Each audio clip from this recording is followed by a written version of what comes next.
Hi there, greetings, and welcome to day number 287. You're coming back for 287 days. Wow, that's an answer to my prayer. But beyond that, I'm praying that God's Word will be a blessing for you today. Today we read Ezekiel 6 and 7, Song of Solomon chapter 4, and our first reading in Matthew 25. May the Lord bless you real good today. Let's open to Ezekiel 6. In yesterday's reading, Ezekiel portrayed the punishment of Israel and the siege on Jerusalem for a total of 430 days. Then he took a razor and cut his hair and divided it into 3 parts with a little left over. This was used as a demonstration that a third of the people would die in the city from disease and famine. A third will be killed by the enemy outside the city, and the last third will be scattered by the sword. A small remnant will be saved. Ezekiel 6. The Lord spoke to me, "Mortal man, look toward the mountains of Israel and give them my message. Tell the mountains of Israel to hear the sovereign Lord's word, to hear what I, the sovereign Lord, am telling the mountains, the hills, the gorges, and the valleys. I will send a sword to destroy the places where people worship idols. The altars will be torn down and the incense altars broken. All the people there will be killed in front of their idols. I will scatter the corpses of the people of Israel. I will scatter their bones all around the altars. All the cities of Israel will be destroyed, so that all their altars and their idols will be smashed to pieces. Their incense altars will be shattered, and everything they made will disappear. People will be killed everywhere, and those who survive will acknowledge that I am the Lord. I will let some escape the slaughter and be scattered among the nations, where they will live in exile. There they will remember me and know that I have punished them and disgraced them, because their faithless hearts deserted me, and they preferred idols to me. And they will be disgusted with themselves because of the evil and degrading things they have done. And they will know that I am the Lord, and that my warnings were not empty threats. The sovereign Lord said, "Wring your hands, stamp your feet, cry in sorrow because of the evil, disgusting things the Israelites have done.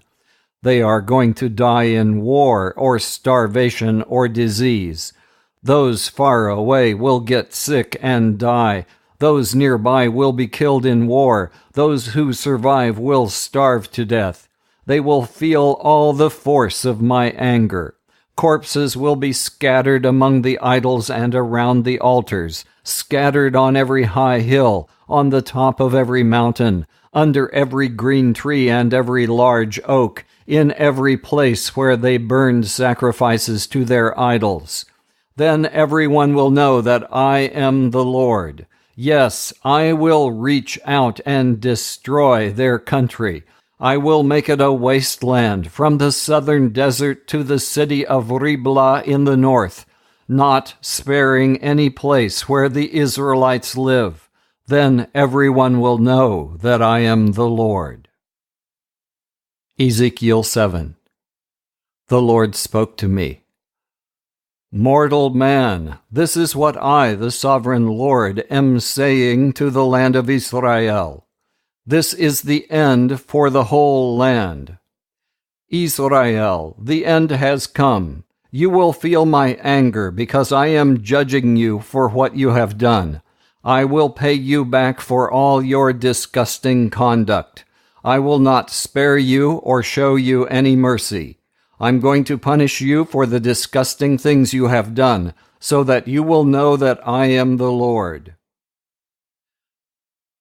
This is what the sovereign Lord is saying. One disaster after another is coming on you. It's all over. This is the end. You are finished. The end is coming for you people who live in the land.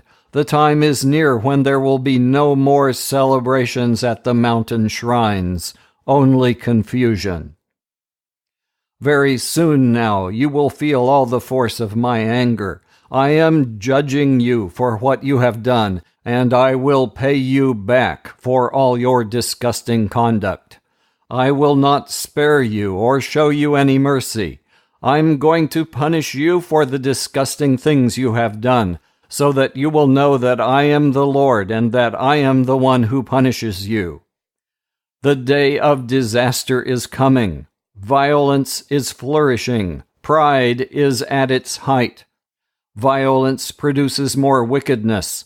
Nothing of theirs will remain, nothing of their wealth, their splendor, or their glory. The time is coming, the day is near, when buying and selling will have no more meaning, because God's punishment will fall on everyone alike. No merchants will live long enough to get back what they have lost, because God's anger is on everyone. Those who are evil cannot survive. The trumpet blows, and everyone gets ready. But no one goes off to war, for God's anger will fall on everyone alike. Ezekiel speaks. There is fighting in the streets, and sickness and hunger in the houses. Anyone who is out in the country will die in the fighting, and anyone in the city will be a victim of sickness and hunger. Some will escape to the mountains like doves frightened from the valleys. All of them will moan over their sins. Everyone's hands will be weak, and their knees will shake. They will put on sackcloth, and they will tremble all over. Their heads will be shaved, and they will all be disgraced. They will throw their gold and silver away in the streets like garbage, because neither gold nor silver can save them when the Lord pours out his fury. They cannot use it to satisfy their desires or to fill their stomachs. Gold and silver led them into sin. Once they were proud of their beautiful jewels, but they used them to make disgusting idols. That is why the Lord has made their wealth repulsive to them. The Lord speaks.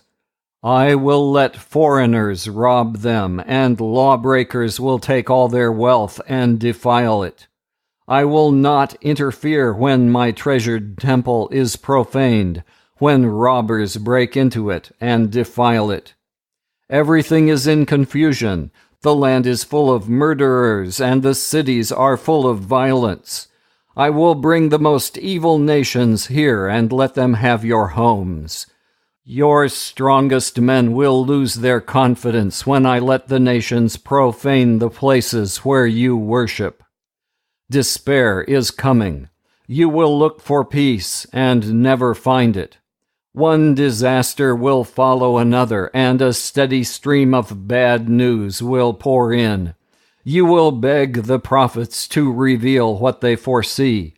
The priests will have nothing to teach the people, and the elders will have no advice to give. The king will mourn, the prince will give up hope, and the people will shake with fear. I will punish you for all you have done, and will judge you in the same way as you have judged others. This will show you that I am the Lord. Let's turn now to Song of Solomon, chapter 4.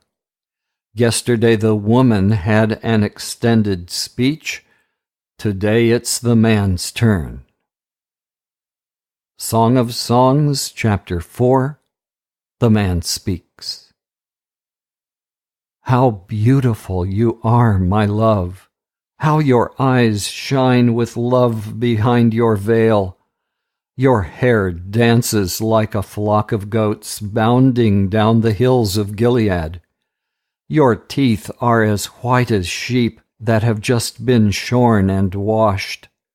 Not one of them is missing, they are all perfectly matched. Your lips are like a scarlet ribbon.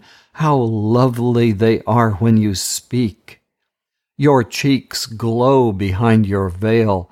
Your neck is like the Tower of David, round and smooth, with a necklace like 1,000 shields hung around it. Your breasts are like gazelles, twin deer feeding among lilies. I will stay on the hill of myrrh, the hill of incense, until the morning breezes blow and the darkness disappears. How beautiful you are, my love, how perfect you are. Come with me from the Lebanon mountains, my bride, come with me from Lebanon. Come down from the top of Mount Amana, from Mount Senir and Mount Hermon, where the lions and leopards live. The look in your eyes, my sweetheart and bride, and the necklace you are wearing have stolen my heart. Your love delights me, my sweetheart and bride. Your love is better than wine, your perfume more fragrant than any spice. The taste of honey is on your lips, my darling. Your tongue is milk and honey for me. Your clothing has all the fragrance of Lebanon. My sweetheart, my bride, is a secret garden, a walled garden, a private spring where the plants flourish. They grow like an orchard of pomegranate trees and bear the finest fruits. There is no lack of henna and nard, of saffron, calamus, and cinnamon, or incense of every kind. Myrrh and aloes grow there with all the most fragrant perfumes.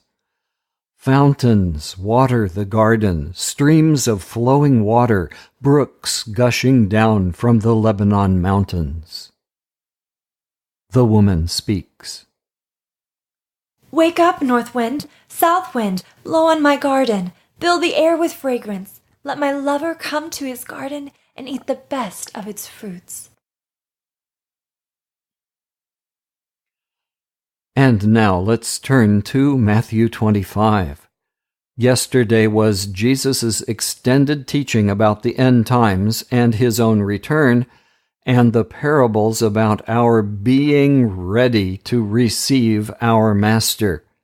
And at the beginning of this chapter, we have one of my favorite parables. Matthew 25. Jesus is speaking. At that time, the kingdom of heaven will be like this. Once there were 10 young women who took their oil lamps and went out to meet the bridegroom. 5 of them were foolish, and the other 5 were wise. The foolish ones took their lamps, but did not take any extra oil with them, while the wise ones took containers full of oil for their lamps. The bridegroom was late in coming, so they began to nod and fall asleep. It was already midnight when the cry rang out, "Here is the bridegroom, come and meet him." The 10 young women woke up and trimmed their lamps. Then the foolish ones said to the wise ones, "Let us have some of your oil, because our lamps are going out." "No, indeed," the wise ones answered. "There is not enough for you and for us. Go to the store and buy some for yourselves." So the foolish ones went off to buy some oil, and while they were gone, the bridegroom arrived. The 5 who were ready went in with him to the wedding feast, and the door was closed. Later the others arrived. "Sir, sir, let us in," they cried out. The bridegroom answered, "Certainly not. I don't know you." And Jesus concluded, "Watch out then, because you do not know the day or the hour of my return." At that time, the kingdom of heaven will be like this. Once there was a man who was about to leave home on a trip. He called his servants and put them in charge of his property. He gave to each one according to his ability. To one he gave 5,000 gold coins. To another he gave 2,000, and to another he gave 1,000. Then he left on his trip. The servant who had received 5,000 coins went at once and invested his money and earned another 5,000. In the same way, the servant who had received 2,000 coins earned another 2,000. But the servant who had received 1,000 coins went off, dug a hole in the ground, and hid his master's money. After a long time, the master of those servants came back and settled accounts with them. The servant who had received 5,000 coins came in and handed over the other 5,000. He said, "You gave me 5,000 coins, sir. Look, here are another 5,000 that I have earned." "Well done, you good and faithful servant," said his master. "You have been faithful in managing small amounts, so I will put you in charge of large amounts. Come on in and share my happiness." Then the servant who had been given 2,000 coins came in and said, "You gave me 2,000 coins, sir. Look, here are another 2,000 that I have earned." "Well done, you good and faithful servant," said his master. "You have been faithful in managing small amounts, so I will put you in charge of large amounts. Come on in and share my happiness." Then the servant who had received 1,000 coins came in and said, "Sir, I know you are a hard man. You reap harvests where you did not plant, and you gather crops where you did not scatter seed. I was afraid, so I went off and hid your money in the ground. Look, here is what belongs to you." His master said, "You bad and lazy servant! You knew, did you, that I reap harvests where I did not plant, and gather crops where I did not scatter seed? Well then, you should have deposited my money in the bank, and I would have received it all back with interest when I returned. Now take the money away from him and give it to the one who has 10,000 coins. For to every person who has something, even more will be given, and he will have more than enough. But the person who has nothing, even the little that he has, will be taken away from him. As for this useless servant, throw him outside in the darkness. There he will cry and gnash his teeth." Please pray along, following my words. Today as I pray, I will use the pronoun I to pray for me. I invite you to listen first and pray in a similar manner after you understand what I have prayed. Lord, take everything I own. May the measly amount I have earned be 100% invested in your kingdom. The one thing I desire above all else is to hear you say to me, "You have been faithful in managing small amounts.